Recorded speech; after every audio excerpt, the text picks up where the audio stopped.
പൂത്ത് തളിർത്ത് ഫലങ്ങളുമായി നിൽക്കുന്ന ധാരാളം വൃക്ഷങ്ങൾ കാണാറുണ്ട്.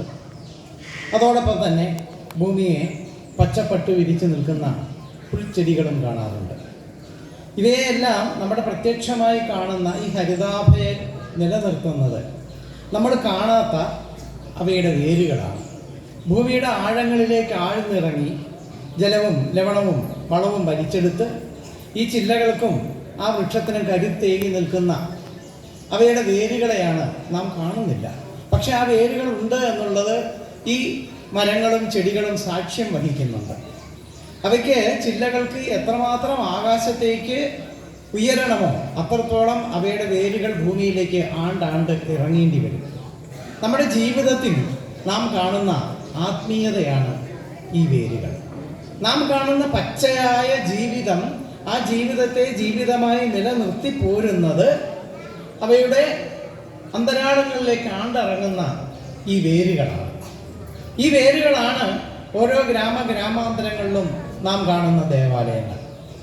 ആ ദേവാലയത്തിൻ്റെ ആത്മീയ ബലത്തിലാണ് ഓരോ ഗ്രാമവും നമ്മുടെ രാജ്യമൊട്ടാകെ തന്നെ നിലനിൽക്കുന്നത്. പക്ഷെ അതിനെ നാം പലപ്പോഴും കാണാതെ പോകുന്നുണ്ട്. നാം കാണുന്നില്ല എങ്കിലും അവയുടെ സാന്നിധ്യം നമ്മുടെ നിത്യജീവിതത്തിൽ സ്പഷ്ടമാണ്. ക്ഷേത്രം എന്ന് പറഞ്ഞാൽ ക്ഷയങ്ങളിൽ നിന്നും ക്ഷതങ്ങളിൽ നിന്നുമൊക്കെ ത്രാണനം ചെയ്യുന്നവയാണ്. ക്ഷയം എന്ന് പറഞ്ഞാൽ ധർമ്മത്തിനുണ്ടാകുന്ന ക്ഷയം. ഇന്നത്തെ കാലത്ത് ഏറ്റവും അധികം ക്ഷയം സംഭവിച്ചിരിക്കുന്നത് ധാർമ്മികതയ്ക്കാണ്. അതുപോലെ ക്ഷതങ്ങൾ, നമുക്കുണ്ടാകുന്ന മുറിവുകൾ, ആധ്യാത്മികം, ആദി ദൈവികം, ആദി ഭൗതികം, സ്വയംകൃതം, വിധികൃതം, പരകൃതം, ഇങ്ങനെയുള്ള അനവധി മുറിവുകൾ നമ്മുടെ നിത്യജീവിതത്തിൽ നമുക്ക് ഏറ്റുകൊണ്ടിരിക്കുന്നുണ്ട്. ഇവയിൽ നിന്നൊക്കെ രക്ഷിക്കുക എന്നുള്ളതാണ് ക്ഷേത്രത്തിൻ്റെ ധർമ്മം. ആ ധർമ്മം ധർമ്മമായി നിൽക്കണമെങ്കിൽ ധർമ്മോ രക്ഷതി രക്ഷിത. നാം രക്ഷിക്കുന്ന ധർമ്മമാണ് നമ്മളെ രക്ഷിക്കേണ്ടത്. അപ്പോൾ ഒരു നാടിൻ്റെ നന്മയെ പ്രതിനിധാനം ചെയ്യുന്നതാണ് ആ നാട്ടിൽ നിലനിൽക്കുന്ന ദേവാലയം. ആ ദേവാലയം ക്ഷയോന്മുഖമായാൽ, ആ ദേവാലയത്തിന് ക്ഷയവും ക്ഷതവും സംഭവിച്ചാൽ ആ നാടിന് തന്നെ, ആ നാട്ടുകാർക്ക് തന്നെ അത് ക്ഷതവും ക്ഷയവുമായി മാറും. അത് മുറിവുകളായി മാറും. ധർമ്മത്തിനും അവരുടെ ജീവിതത്തിൻ്റെ സകല നന്മകൾക്കും ഗ്ലാനി സംഭവിക്കുകയും ചെയ്യും. നമ്മുടെ ധർമ്മമാണ് നമ്മുടെ നാട്ടിലുള്ള നമ്മുടെ ദേവാലയങ്ങളെ നാശോന്മുഖമാകാതെ നിലനിർത്തുക എന്നുള്ളത് ഒരു മനുഷ്യ ജന്മം കൊണ്ട് സാധിക്കുന്ന കാര്യമല്ല. എത്രയോ ജന്മങ്ങൾ എടുത്താൽ അതിലൊരു ജന്മത്തിന് മാത്രം സാധിക്കുന്ന കാര്യമാണ് ഒരു മഹാക്ഷേത്രത്തിൻ്റെ നിർമ്മാണത്തിന് പങ്കാളിയാവുക എന്നുള്ളത്. അതേപോലെ തന്നെ പ്രധാനപ്പെട്ട ഒരു കാര്യമാണ് ഒരു ക്ഷേത്രത്തിൻ്റെ പുനരുദ്ധാരണ പ്രവർത്തനത്തിനും സാക്ഷ്യം വഹിക്കുക എന്നുള്ളത്. ഇപ്പോൾ ഇവിടെ വന്ന ചെറിയ സമയം കൊണ്ട് ഇദ്ദേഹത്തിൻ്റെ ബാലൻ അവകളുടെ ഇതിനു വേണ്ടിയിട്ടുള്ള ശ്രമവും അദ്ദേഹത്തിന് അതിനു വേണ്ട എല്ലാ സഹായവും ചെയ്ത ഈ നല്ലവരായ നാട്ടുകാരുടെ ആ നന്മയും മനസ്സിലാക്കാൻ സാധിച്ചു. അതിനെ ഞാൻ ആദ്യം അഭിനന്ദിക്കുകയാണ്. ഇങ്ങനെയുള്ള ഒരു മഹത് കൃത്യത്തിന് സാക്ഷ്യം വഹിക്കുക എന്നുള്ളത് നമ്മുടെ ജന്മജന്മാന്തര പുണ്യമാണ്. ഒരു പക്ഷേ ഇതിൻ്റെ ഫലം നമുക്കായിരിക്കില്ല ലഭിക്കുക. നമ്മൾ വയ്ക്കുന്ന തെങ്ങിൻ്റെയോ പ്ലാവിൻ്റെയോ ഫലം നമ്മളല്ല, നമ്മുടെ വരുംകാല തലമുറ, നമ്മുടെ വിരലിൽ തൂങ്ങി വളരുന്ന വരുംകാല തലമുറയാണ് അത് അനുഭവിക്കുക. നമ്മൾ അനുഭവിക്കുന്ന ഫലങ്ങളൊന്നും തന്നെ നാം വെച്ച് പുലർത്തിയതല്ല. നമുക്ക് മുമ്പേ നടന്നു പോയവർ നമുക്ക് വേണ്ടി കാഴ്ചവെച്ചതാണ്. ഇതേപോലെയാണ് മഹാക്ഷേത്രങ്ങൾ ഓരോന്നും. ഭാരതത്തിലെ മഹാക്ഷേത്രങ്ങളെ കുറിച്ച് ചിന്തിക്കാൻ അവയൊക്കെ ഏതെങ്കിലും മഹാത്മാക്കളുടെ തപോവാടങ്ങളാണ്, തപസ്ഥലങ്ങളാണ്. ഒരുപക്ഷെ അവരുടെ സമാധി ക്ഷേത്രങ്ങൾ കൂടിയാണ് പിന്നീട് കാലങ്ങളായപ്പോൾ നമ്മുടെ ഇഷ്ടദേവതാ ക്ഷേത്രങ്ങളായി മാറുകയുണ്ടായത്. അപ്പോൾ ഒരു തപസ്സാണ് ഏത് ദേവാലയങ്ങളുടെയും ആണിക്കല്ലായി നാം കാണുന്നത്. ക്ഷേത്രത്തിൽ നാം കാണുന്നത് ശ്രീകോവിലിൽ വിരാജിക്കുന്ന ദേവവിഗ്രഹമാണ്. പക്ഷെ ആ ദേവവിഗ്രഹത്തെ പോലെ ചൈതന്യവത്താണ് ആ ക്ഷേത്രവുമായി ബന്ധപ്പെട്ട ഓരോന്നിനും. നമ്മൾ വന്ന് കാണുമ്പോൾ ഈ കാണുന്ന ഈ കൽവിളക്ക് പോലും ആ ക്ഷേത്ര ദേവതയുടെ ചൈതന്യത്തിൻ്റെ പ്രതീകമാണ്. ക്ഷേത്രത്തിൻ്റെ ഗോപുരം, ക്ഷേത്രത്തിൻ്റെ താഴികക്കുടം, കൊടിമരം, ബലിക്കല്ലുകൾ, ഇവയെല്ലാം തന്നെ ക്ഷേത്ര ചൈതന്യവുമായി ബന്ധപ്പെട്ടതാണ്.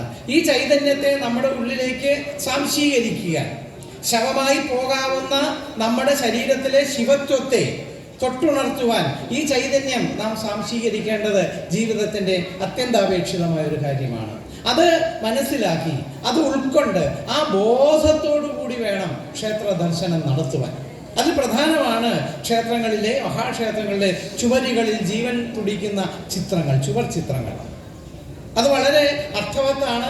ഇന്ന് കേരളത്തിലെ ക്ഷേത്ര ചുവർ ചിത്രങ്ങൾക്ക് ഒരു കലാമൂല്യമുണ്ടെന്ന് ജനങ്ങൾക്ക് മനസ്സിലാക്കി കൊടുക്കുകയും അതിനെ പുനരുദ്ധരിച്ച് നിലനിർത്തേണ്ടത് നമ്മുടെ ക്ഷേത്ര നന്മയുടെ ആവശ്യം കൂടിയാണ് എന്ന് ബോധ്യപ്പെടുത്തിയത് ഗുരുവായൂർ ക്ഷേത്ര സങ്കേതമാണ്.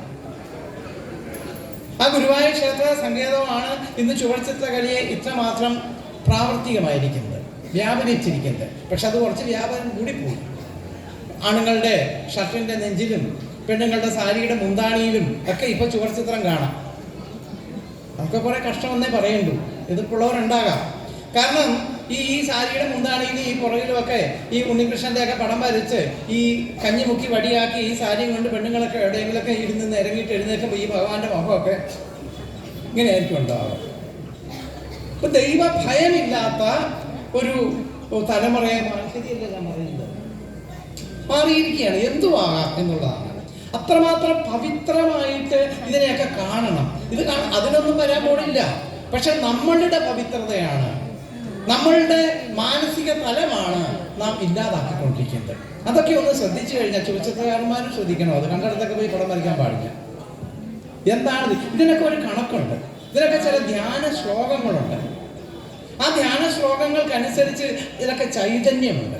നമ്മൾ ഈ ക്ഷേത്രത്തിന്റെ ശ്രീകോവിലിൽ പൂജാതി കർമ്മങ്ങൾ കൊണ്ട് വരുത്തുന്ന അതേ ചൈതന്യം ക്ഷേത്രവുമായി ബന്ധപ്പെട്ട ഇവയിലൊക്കെ ഉണ്ട്. നമ്മൾ കാവ്യങ്ങളിലും ഇതിഹാസങ്ങളിലും പുരാണങ്ങളിലും ഒക്കെ വായിച്ചറിഞ്ഞിരിക്കുന്ന കഥാസന്ദർഭങ്ങളാണ് ജീവസുറ്റതായി നമ്മുടെ കൺമുമ്പിൽ കാണുന്നത്. എന്തിനാണ് ക്ഷേത്രത്തിൽ ഇവയൊക്കെ? ക്ഷേത്രത്തിൽ വരുന്ന ആളുകൾ ഇവയൊക്കെ കണ്ട് ആസ്വദിച്ച് ഓരോ പ്രാവശ്യം ആവർത്തനങ്ങളിലൂടെ, ആവർത്തന ദർശനങ്ങളിലൂടെ വീണ്ടും വീണ്ടും കണ്ട് അവ അതിൻ്റെ ഉള്ളിലേക്ക് ഇറങ്ങിച്ചെല്ലണം. അവൻ്റെ ഉള്ളിൽ അത് ഇറങ്ങുമ്പോൾ ഈ കഥാസന്ദർഭങ്ങൾ, അവയുടെ പവിത്രത, അവയിൽ തുളുമ്പുന്ന ആ ജീവസുറ്റ ആ ആത്മീയ ഭാവം തൻ്റെ ഉള്ളിലേക്ക് വരണം. പലരും ചോദിക്കാറുണ്ട്, ചുവർച്ചിത്രങ്ങളിലൊക്കെ നമ്മൾ അസഭ്യമുണ്ടാവാറില്ലെന്ന്. ഈ ലോകം എന്താണ്? നമുക്ക് രതി എന്ന് പറയുന്നത്, ശൃംഗാരം എന്ന് പറയുന്നത് രസരാജനാണ്. 9 രസങ്ങളിൽ ഉന്നതി നിൽക്കുന്ന ഈ ലോകം മുഴുവൻ ശൃംഗാരത്തിൽ തുളുമ്പി നിൽക്കുന്നതാണ്. ഒരു ചെടിയിൽ പൂ വിരിയുന്നു, ആ പൂവിന്റെ സുഗന്ധം പരക്കുന്നു, കിളികൾ പാടുന്നു, മയിലുകൾ പീലി വിരിച്ചാടുന്നു. സന്ധ്യ, രാത്രി, ജഗതീശ, രാത്രിയും ശശാങ്ക താരകങ്ങളും പകലും അർക്കബിംബവും നിരന്ന മേഘജാലവും ഒക്കെ ഈ ലോകത്തിൽ നിലനിർത്തുന്നത് നമ്മളെ ഈ മഹോന്നതമായിരിക്കുന്ന ഈ രസങ്ങളുടെ ശൃംഗത്തിൽ രാജിക്കുന്ന ആ രസത്തെ മനസ്സിലാക്കി തരാനാണ്. ശൃംഗാരത്തിന്റെ അവാന്തര വിഭാവമാണ് പ്രണയവും ഭക്തിയും വാത്സല്യവും. ഈ 3 രസങ്ങളും സമ്മേളിച്ചെങ്കിൽ മാത്രമേ മനുഷ്യ ജീവിതം സാർത്ഥകമാവുകയുള്ളൂ. ആ സാർത്ഥകതയ്ക്ക് വേണ്ടിയിട്ടുള്ള കേന്ദ്രങ്ങളാണ് നമ്മുടെ നിത്യജീവിതത്തിൽ അച്ചടക്കം പഠിപ്പിക്കുകയും അതോടൊപ്പം തന്നെ നമ്മുടെ